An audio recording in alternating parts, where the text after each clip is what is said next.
En el inicio del programa, el tema que trae de todo, polémica y comentarios sobre el lenguaje inclusivo, y para eso le trajimos a Jorge Víctor Ríos, que él es profesor licenciado en lengua inglesa con orientación en lingüística, comunicador y activista social, y también dictó charlas para organizaciones sobre comunicación y uso igualitario de la lengua. ¿Cómo estás, Jorge? Hola, Mica, ¿cómo andan? Bienvenido. Muchas Jorge. Gracias.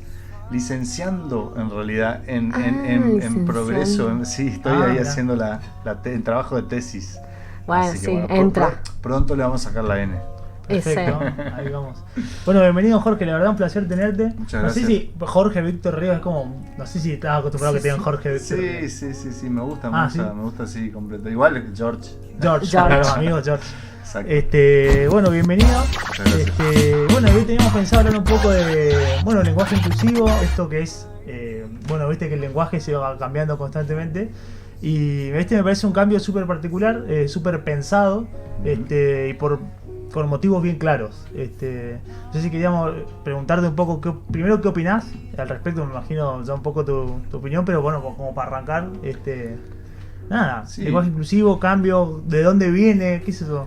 El lenguaje inclusivo para mí es un detonador de un montón de cosas. O sea, el lenguaje inclusivo te hace que exploten un montón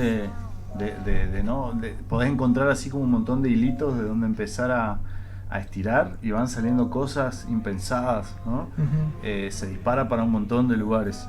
Lenguaje inclusivo, ya desde el nombre, es polémico, ¿no? ¿Qué incluye? ¿A quién incluye? ¿Quién incluye a quién? ¿No? Lenguaje no excluyente también se dice, ¿no? Sí, hay muchas denominaciones, ¿no? Sí. La que más pegó, por decirlo de una manera, es lenguaje inclusivo y ya está instalado, ¿no? Pero por ahí quizás sea hay otras alternativas que por ahí describen mejor. Lenguaje igualitario, por ejemplo, ¿no? Lenguaje sensible al género. Pero bueno, lenguaje inclusivo tiene sentido de todas maneras, porque justamente y más que nunca ahora, digo ahora, me refiero a este año en particular, a estos años, a esta década si se quiere, es inclusivo porque incluye a nuevas personas con género no binario, ¿no? Entonces ahí ese es uno de los hilitos que podemos empezar a tirar, esa es uno de los detonantes, ¿no? Hablar de el género, ¿no? De las personas que no se identifican como varones, no se identifican como mujeres, entonces no podemos decirle él, me acerco un poquito más, no podemos decirle él, no podemos decirle ella, porque no se identifican con estas palabras, con estos pronombres, ¿no? Entonces el lenguaje inclusivo justamente sirve para incluirlas en el lenguaje, y ahí empieza otra discusión, ¿no? ¿Cuál es el rol del lenguaje en nuestras vidas, en la vida social, ¿no? En la comunicación, en cómo construimos las representaciones, y en definitiva qué derechos nos habilita, ¿no? Esas construcciones subjetivas, digamos, de los sujetos sociales. Entonces, en principio me parece, si vos me preguntás qué me parece el lenguaje inclusivo, un tema apasionante, súper interesante, y que, como te decía al principio, dispara un montón de otras cuestiones, ¿no? Y sin dudas hay mucho más que una letra, ¿no? No se está cambiando solamente una letra, sino la forma de ver el mundo, ¿no? La forma de concebirlo social, me parece. Y eso es lo que tanto molesta. Sí, total. A mí me gusta mucho lo que dijiste de que solamente eso ya como que hace saltar a la luz un montón de otras temáticas que por ahí no las veíamos. Uh-huh. Y con este lenguaje inclusivo uno empieza a reflexionar y se da cuenta, de un montón de cosas. A mí, para arrancar también, siempre me pregunto cómo arranca, o sea, cómo comienza, cómo fue esto, ¿De dónde sale que alguien dice, che, cambiemos esto? Uh-huh. Y se empezó a hacer como una bola de nieve. ¿Cómo?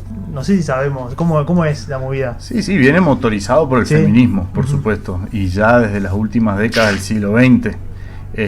También desde la lingüística. Lo que pasa, la lingüística como ciencia, ¿no? Que estudia la lengua, ya había observado este fenómeno, digamos, ¿no? De que lo masculino en la mayoría de las lenguas romances, digamos, en el portugués, en el italiano, toda esta familia de lenguas a la que pertenece el castellano, hace prevalecer lo masculino por sobre lo femenino, ¿no? Pero bueno, se queda ahí porque observaron eso, estudiaron, mira vos qué interesante, un par de papers, qué sé yo, pero no hay ahí una motorización de un movimiento social que es lo que sí hace el feminismo, ¿no? El feminismo sí tiene esta vocación de pelear por un mundo más justo, por una sociedad más justa. Exactamente. Entonces ahí sí hay una motorización el que se lleva a las calles, a los medios de comunicación, a la política, a las discusiones, el domingo, el asadito del domingo, digamos, en todos los ámbitos, ¿no?, de la vida social. Entonces, en realidad se lo debemos al feminismo. El feminismo es el que viene, bueno, también tomando herramientas de la lingüística y de la filosofía y de un montón de ramas, ¿no?, de las ciencias y demás, porque como te digo, ahí entramos en ese plano donde, bueno, ¿cuál es el rol del lenguaje en la construcción, como decíamos hoy, ¿no?, de las representaciones y demás? Que también es todo un tema, ¿no?, filosófico. Todo el siglo XX la filosofía se enfocó en justamente eso, ¿no?, en ver la importancia del lenguaje que utilizamos y cómo eso tiene un impacto en nuestras vidas, digamos, ¿no? Entonces ahí es donde el lenguaje inclusivo un poco toma otra relevancia, que es para mí el lenguaje inclusivo es un gran emblema de lucha, ¿no?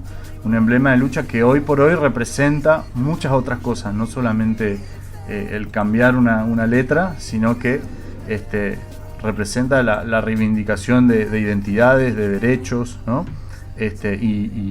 Y por eso se volvió una bandera, ¿no?, en la lucha feminista, y también para mí simboliza esa unión, esa sinergia entre el movimiento feminista y el movimiento LGTB, ¿no? Es como un punto de unión, como la lucha en común, ¿no? Esa ese todes, digamos, no solamente representa la inclusión de personas de género no binario, sino que inicialmente, y ahí se engancha con lo que vos me preguntabas de dónde viene, inicialmente lo que pretendía era simplemente poner en pie de igualdad lo femenino y lo masculino, ¿no? En lugar de tener eso masculino por encima como globalizante, totalizador y la referencia central, poner en igualdad de condiciones, no invirtiendo eso, no diciendo no, vamos a usar la A para todo, no, un punto medio, ¿no? Está la O, la A, y bueno, claro, encontrémonos ahí en el medio, ¿no?, con una E. Sí. Y resulta que ahora también sirve para las personas de género no binario, o sea, tiene una doble función, si se quiere, ¿no? Poner en igualdad de condiciones, pero además incluir a esas nuevas identidades de género. Hay una duda que yo siempre tengo, que me surgió, a mí me parece que está buenísimo. Yo por ahí desde antes de que empiece el lenguaje inclusivo, cuando se empezó a usar la X, porque fue como evolucionando también. Sí. Decía que me parecía re bueno porque en inglés, por ejemplo, que es un idioma que yo también hablo, no tenés ese problema.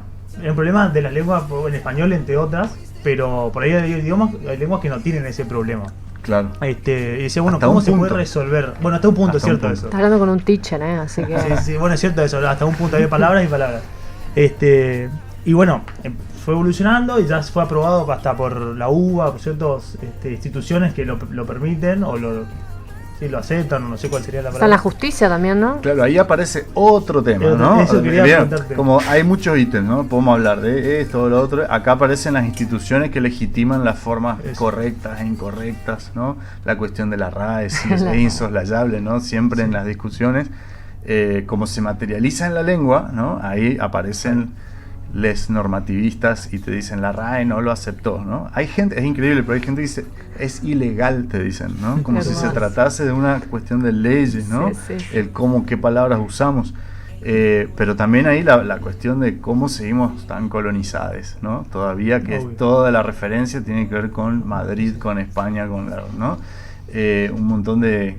Hasta cierto punto, porque quienes te dicen eso tienen un purismo muy selectivo, porque con estas cosas se ponen en puristas, pero con un montón de otras cosas no. Entonces claro, ahí te das cuenta que la resistencia no es lingüística, es ideológica, tiene que ver con todo lo que plantea. Pero no lo aceptan, eso es lo más loco, digamos, porque en vez de aceptarlo y decirlo, no, a mí no me va, o no lo uso y ya, no, es como, y se ponen muy agresivos, que ahí es donde a mí que me genera mucho rechazo cuando se ponen muy agresivos, ¿viste? O sea, se enojan y ya. Bueno, vos discutiste con muchas personas así en los medios de comunicación, valiente, claro. Jorge ahí poniendo el cuerpo. No, está bueno, es interesante. Bueno. Muchas veces, mucha gente me ha dicho, yo la verdad que me burlaba, me reía y en realidad no lo entendía. Cuando te escuché explicarlo, ahí entendí el sentido y bueno, la verdad que no sé si lo voy a usar, pero al menos entiendo cuál es el sentido, digamos, entiendo cuál es el planteo, ¿no? Sí, aunque no lo compartan. Hay alguien, a ver, lo que digo yo es, si vamos a utilizarlo para escribir, no sé, sentencias, para escribir demanda o para escribir, qué sé yo, artículos, no sé si hay alguien que le dé como reglas gramaticales al lenguaje inclusivo, no sé si me explico, porque Sí. por ahí hay palabras que ya vienen, eso es mi duda, por ejemplo, cuando escuché yo, por ejemplo, el típico caso, que fue famoso, que les pibis. Sí. Yo decía, pibes ya es con E, entonces Claro. en esos casos que ya la E está puesta, Ujú. ¿cuál O sería la presidente variante? era la tuya también. O presidente, o Claro. qué sé yo. Entonces digo, bueno, hay alguien que escriba, tipo, hay un manual, unas reglas gramaticales y bueno, en estos casos se usa así, en esto, o todavía no llegamos a ese punto, digamos, de... Claro. Bueno, es todo un tema, ¿no? Porque organizamos hace unos años atrás en la Facu una charla allá, hace, no Cuando sé. nos podamos encontrar entre muchos. Sí, sí, Digamos, el exactamente. lenguaje Cuando recién inclusivo se empezaba, propio, ¿no? o sea, bien usado propiamente dicho, como para que Como lo un pueda usar manual, después, digamos. para Ajá. que Y ahí sepa ahí estuvo Elena Maidana, por ejemplo, ¿no? Y ella nos decía, bueno, pero no terminen haciendo lo que ustedes están Claro, criticando, que exacto. Ah, es bueno, cerrar siempre la eso. cuestión. Ella hablaba de, ¿no? de las aperturas, de que lo vivo siempre tiene que estar en lo abierto. Pero por otro lado, también, cuando uno quiere militar algo, ¿no? También, de alguna manera, necesita Un esto. marco, Exacto, ¿no? Entonces, por más que sea algo propositivo y que sea así como, bueno, por ahora esto es lo que tenemos y el año que viene lo volvemos a ver, qué va a pasar. En este momento, si queremos usar el lenguaje inclusivo, necesitamos, como decís vos, bueno, ¿cómo lo uso, no?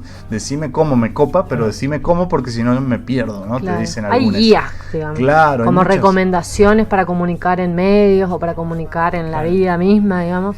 Hay muchas guías y es interesante porque te enseña, bueno, en vez de decir el hombre cuando, no sé, Claro, bueno, eso- bla, bla, bla, hablamos de la humanidad, por ejemplo, y así pequeñas cosas y pequeños cambios que uno puede ir haciendo en la cotidianidad es interesante. Exacto, es como que no hay un lenguaje inclusivo, sino que hay esfuerzos o voluntades de usar la lengua de manera más inclusiva o más igualitaria. Claro. Entonces ahí, como dice Mica, hay muchas opciones. Hay gente que no va a decir chiques o todes, pero va a decir buen día gente en lugar de chicos. Claro. ¿No? Entonces que ya cambió algo. O sea, antes decía hola chicos y hoy dice hola gente. Y eso ya es una forma de lenguaje inclusivo, ¿no? Una forma de utilizar la lengua de manera más igualitaria y más inclusiva, ¿no? Porque ¿quién no se sentiría incluido en gente, por ejemplo, ¿no? Ahora, si sí chicos, y yo no sé, puede que haya gente que no se sienta ahí representada. Tal, otra vez el masculino, ¿no? Como... Entonces, sí, hay discusiones que se van dando. Lo importante, para mí, en primer lugar, lo importante es que se den esas discusiones sobre cómo se usa la lengua, porque es importante cómo usamos la lengua. Pero en segundo lugar, a todo lo que remite, ¿no? A las ideas a las que remite, que es decir, por qué tiene que estar lo masculino o, digamos, cualquier grupo social, por qué tiene que estar por encima y como referencia y como implícitamente como deseable y como mejor que los demás, ¿no? O sea, esta idea de igualitarismo me parece que de fondo es lo que está bueno, lo que subyace, ¿no? A la idea del lenguaje inclusivo, porque de alguna manera se articula con un montón de otras voluntades de militancias, de movimientos, ¿no? de filosofías, de ideas, de propuestas sobre lo social, ¿no? Básicamente. Sí, sí, bueno, me re gusta esta idea que no usarlo como un lenguaje inclusivo, sino como una intención de hablar de una manera distinta y contemplar a todos, no solamente al masculino, digamos. Exacto, porque hay muchos criterios, porque yo también en principio, yo tengo como una reglita fácil, rápida, para cuando me preguntan, que es, si uno puede a una misma palabra utilizar la O y la A para marcar simplemente la diferencia de género, en esa palabra también podés usar la E, ¿no? Para marcar el neutro, el inclusivo, digamos, ¿no? Pero si en esa palabra no se puede hacer eso, entonces quiere decir que la E tampoco va. Por ejemplo, periodista, no existe periodisto, entonces no existiría periodiste, digamos, ¿no? Esa es mi regla, digamos, ese es mi criterio. Lo mismo con pibes. Si ya está la E, yo dejaría la E, pero también me gusta la propuesta de los pibis. Y yo lo uso, o sea, van surgiendo y está como en ebullición, está así como en movimiento y se está como queriendo, no sé qué tanto, y ahí viene Elena otra vez, ¿no? A decirnos que, bueno, esto está vivo, por eso va cambiando y se va reconfigurando y no sabemos qué va a pasar, pero lo que está bueno es, insisto con esto, ¿no? De que se esté mirando, que se esté poniendo la lupa sobre el lenguaje, pero sobre todo con la lupa de la inclusión, de lo igualitario, ¿no? Con esa filosofía de fondo, ¿no? Esa lupa, no otra, digamos, con otras ideas. En ese sentido lo escuché a Darío Stanriver una vez, que decía que le habían preguntado sobre este tema, él decía que le gustaba mucho el lenguaje inclusivo en este aspecto que cuando incomodaba, digamos, cuando rompía un poco la regla, cuando obligaba a pensar y replantearse, digamos. Y estaba bueno. Está bueno, pero para mí todavía le sigue faltando, porque alguien te puede decir, sí, por eso me gusta mi ley, porque incomoda, porque es contra claro. Entonces, que incomode nomás, no sé si alcanza. Claro. Digamos. Me parece a mí que tiene que haber también ahí un contenido más, ¿no? Una discusión, un debate y ver bien, bueno, de qué se trata esto, no simplemente que moleste porque molesta nomás, sino porque hay todo detrás, un marco, si se quiere, filosófico, le digo yo, pero tiene que ver simplemente con plantear, bueno, ideas de igualdad, de justicia social, digamos. Claro. Yo, por ejemplo, mi abuela una vez me preguntó sobre ese tema y la explicación básica era porque una persona no se siente incluida en el discurso, digamos. Entonces, cuando estoy en un aula, ponele con mis compañeros, compañeras y compañeres, hay personas no binarias y si hablo en masculino no se sienten interpeladas y si hablo en femenino tampoco, entonces uso la E y estamos todos y listo. Obvio. Ah, era re fácil, me dijo. Y sí, era así de simple, abuela. Le dije, listo, terminó, digamos. Claro, a mí me parece que el jaque, justamente, porque, a ver, ¿a qué me refiero? Lo que pone en jaque a la RAE, por ejemplo, ¿no? Que es la referencia para tantas, que de hecho es una referencia, porque hay que reconocer que hay todo un trabajo de muchos años, ¿no? En términos de, bueno, de lo que son las palabras, los términos, el uso y demás. El problema es que también hay que tener en cuenta que la RAE es una institución que también tiene su ideología, sus intereses, etcétera, ¿no? Pero bueno, lo que más pone en jaque a la RAE con el lenguaje inclusivo y que es lo que más la está arrinconando justamente es la cuestión del género no binario, porque mientras el feminismo decía es injusto esto, y yo comparto esa mirada, la RAE decía no y te repetía la regla. En realidad el masculino ya incluye a lo femenino y bla, bla, y siempre era como copy and paste. Voy a leer lo que decía la RAE en consultas, RAE consultas en Twitter, decía: no es admisible usar la letra X ni la E como marca de género. Es además innecesario, pues el masculino gramatical funciona en nuestra lengua como en otras, como término inclusivo para aludir a colectivos mixtos o en contextos genéricos o inespecíficos. Ese era su argumento de copy-paste. Claro, bueno, y ahora, ¿por qué digo que está más como que arrinconada? Porque cuando les arrobás en Twitter y le decís, bueno, ¿y qué pronombre me sugieren para referirme a personas de género no binario? Bloqueado. Claro. Y hace unos meses, esto lo hice y me respondían, su consulta accede a este servicio de preguntas, como que caía el sistema. Claro. Sí. Pero ahora, si haces eso, ya cambiaron el discurso y se vieron obligados como a decir, le sugerimos que le pregunte a esa persona cómo desea ser, que ya es un avance gigante. Se actualizaron. Exacto. Sí, Incluso tuvieron como un amague cuando incorporaron el TODES a lo que ellos llaman su laboratorio, observatorio de palabras, así se llama, observatorio de palabras. Que incluye o excluye, ¿no? Que son palabras, claro, que están ahí como apareciendo emergentes, pero que todavía no se asentaron, digamos, en la lengua, porque hay criterios, ¿no? Para decir esta palabra ya quedó, ya es parte, ¿no? Y fue tal el revuelo que tuvieron que dar marcha atrás, ¿no? Y me hace acordar a gobiernos pasados, ¿no? Que querían ir para adelante y tenían que ir para atrás. Y lo sacaron del observatorio de palabras, pero porque se generó el nivel de escándalo. Claro, sí. Pero bueno, ahí uno se da cuenta cómo estas cuestiones no son meramente lingüísticas, sino que son sobre todo políticas, ¿no? Pero políticas no en el sentido de tal partido, tal otro, sino de lo que tiene que ver con el poder, cómo se distribuye el poder, ¿no? Y de la cosa pública y demás, ¿no? O sea, una E, ¿no? Tiene que ver con todo eso, aunque no parezca. Che, ¿y qué pensás sobre la gente que dice inclusivo del lenguaje de señas? Tienen razón. Lo que no comparto es que sea esto sí y esto no. Inclusivo sería las dos cosas, las tres cosas. ¿Sabés que Lucía Velázquez, que es una compañera de la Facu de Humanidades, que es ciega, ella me decía que en realidad se confunden esas personas porque una cosa es el lenguaje inclusivo y lo otro es la accesibilidad, digamos. Claro. Y ahí está el braille y todo lo demás. Exacto. Entonces, nada, ese era como un argumento para ir contra estas personas que siempre van con ese lenguaje de señas, etcétera. Es que en realidad no es que les importe en general el braille o la lengua de señas, sino que es simplemente otro recurso más que utilizan para descalificar, ¿no? Se usan como chicanas, digamos. Claro, como chicanas, exactamente. Sí. Y de hecho, nunca antes escuché que se hable tanto y que tanta gente clame por la lengua de señas y el braille, sino hasta que apareció lo del lenguaje inclusivo. Y ahora resulta que todo el mundo está reclamando, enhorabuena, ¿no? Que lo hagan, pero claro, lamentablemente no sé qué tan genuino sea ese pedido de... Pero si puede motorizar también la inclusión de braille, de lengua de señas, genial. Genial, mejor, más bien. Exacto, tal cual. ¿Y qué pensás, Jorge? Viste que desde el feminismo muchas veces decimos que el lenguaje crea realidades. ¿Crees que es así, efectivamente, que existe un cambio cultural a partir de cambiar el lenguaje? Sí, yo creo que sí. Por eso, llevándolo a otros ámbitos, ¿no? La perspectiva de discapacidad, por ejemplo, ¿no? Esta discusión sobre qué palabras se usan, ¿no? Que muchas veces también se cayó en un extremo de la corrección política, ¿no? Personas con capacidades diferentes, por ejemplo, ¿no? Se recurrió a términos que después diluían o perdían el sentido incluso, ¿no? De lo que se quería decir.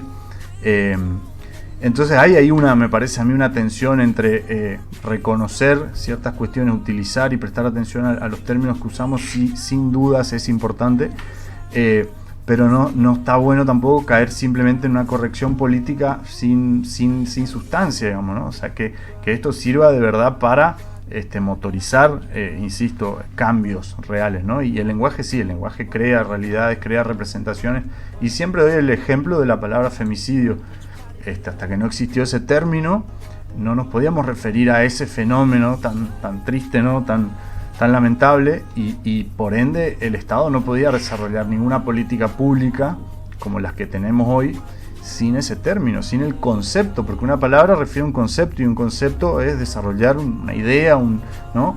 Y gracias a eso, a que se creó ese concepto, se creó esa palabra, hoy el Estado puede desarrollar políticas públicas para tratar de combatir los femicidios, la violencia de género y demás. Entonces, sin duda que las palabras que se utilizan, que utilizamos, que existen, que no existen, digamos, que hay que crear, son esenciales, ¿no? para este tipo de cosas.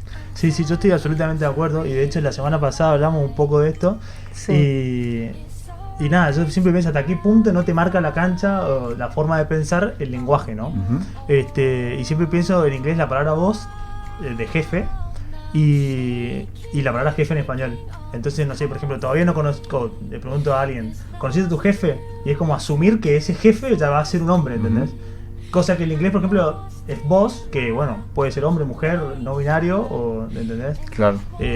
Eso, por ejemplo, es un tema que tiene la lengua española que... Bueno, hace un rato dije que toda la filosofía del siglo XX se volcó al lenguaje, ¿no? Eso que en la facu estudiamos como el giro lingüístico.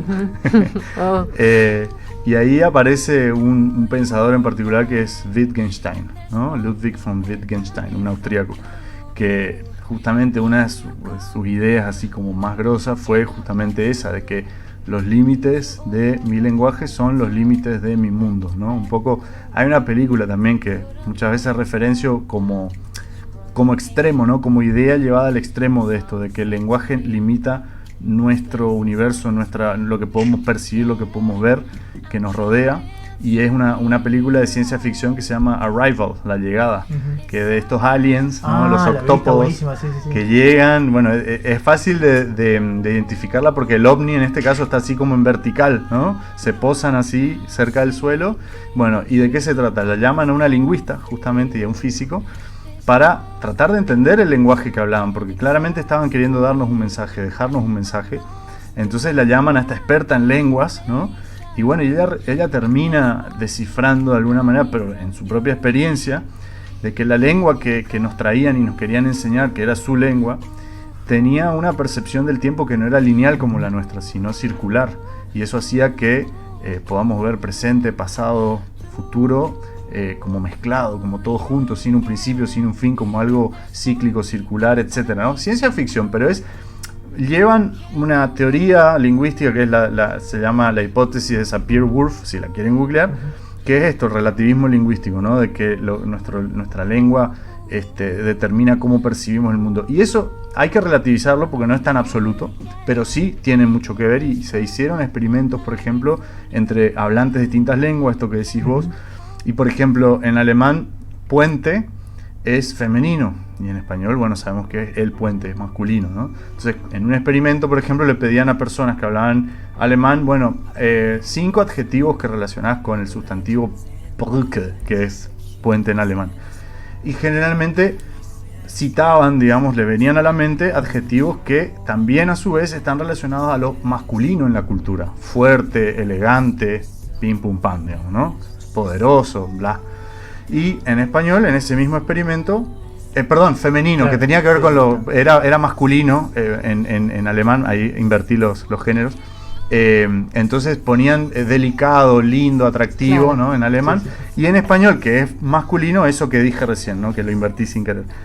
Fuerte, resistente, lo que sea, ¿no? Entonces ahí se ve cómo esto que decís vos, de alguna manera nos determina, nos predetermina, nos marca la cancha, dijiste vos, como que nos da un marco para pensar, y pensamos adentro de ese marco y no afuera de eso. Claro, estereotipado full. Exacto, tal cual. Sí, total. Entonces, no es tan absoluto, pero sí tiene mucho que ver, ¿no? El lenguaje que usamos, cómo nos condiciona. No nos determina, pero sí nos condiciona, podemos decir. Y como cereza el postre, bueno, ya que hablamos del lenguaje, ni me imagino lo que te condiciona no poder leer y escribir, digamos. O sea, llevándolo a un punto tal donde cual. Que lamentablemente a mí, o sea, se sucede mucho, digamos, acá en la provincia. En la provincia de gente que o directamente no lee y escribe, o que tiene muchas dificultades para leer y escribir. Y que me imagino lo que te debe complicar la vida, digamos. Tengo un ejemplo más triste, más doloroso, si se quiere, también de la importancia de las palabras y usar la palabra que es y no otra, que tiene que ver con los abusos infantiles, ¿no? Abusos en la infancia, perdón, hablando de términos, ¿no? Y términos correctos. De cómo muchas veces hay un montón de abusos que no se detectan porque al interior de las familias se generan palabras para mencionar, por ejemplo, a los órganos sexuales, ¿no? Que después, fuera de ese ámbito, no son reconocidas por la escuela, por ejemplo, ¿no? O por el sistema de salud, ¿no? Porque justamente no se nombran a las cosas por su nombre, ¿no? Y eso muchas veces tiene que ver con esto, con ocultar abusos, ¿no? Entonces, un ejemplo triste y doloroso, ¿no? Pero que también tiene que ver con la importancia de usar las palabras y qué palabras y cómo las usamos, ¿no? Sí, la verdad que sí. Che, la verdad que interesantísima la charla. Se nos pasó volando el bloque, son las 8:05. Siempre lo mismo. Siempre lo mismo. Bueno, cuando quieran, seguimos charlando. Por supuesto. Bueno, muchas gracias por venir. La verdad que... A ustedes por la invitación. Echaste mucha luz al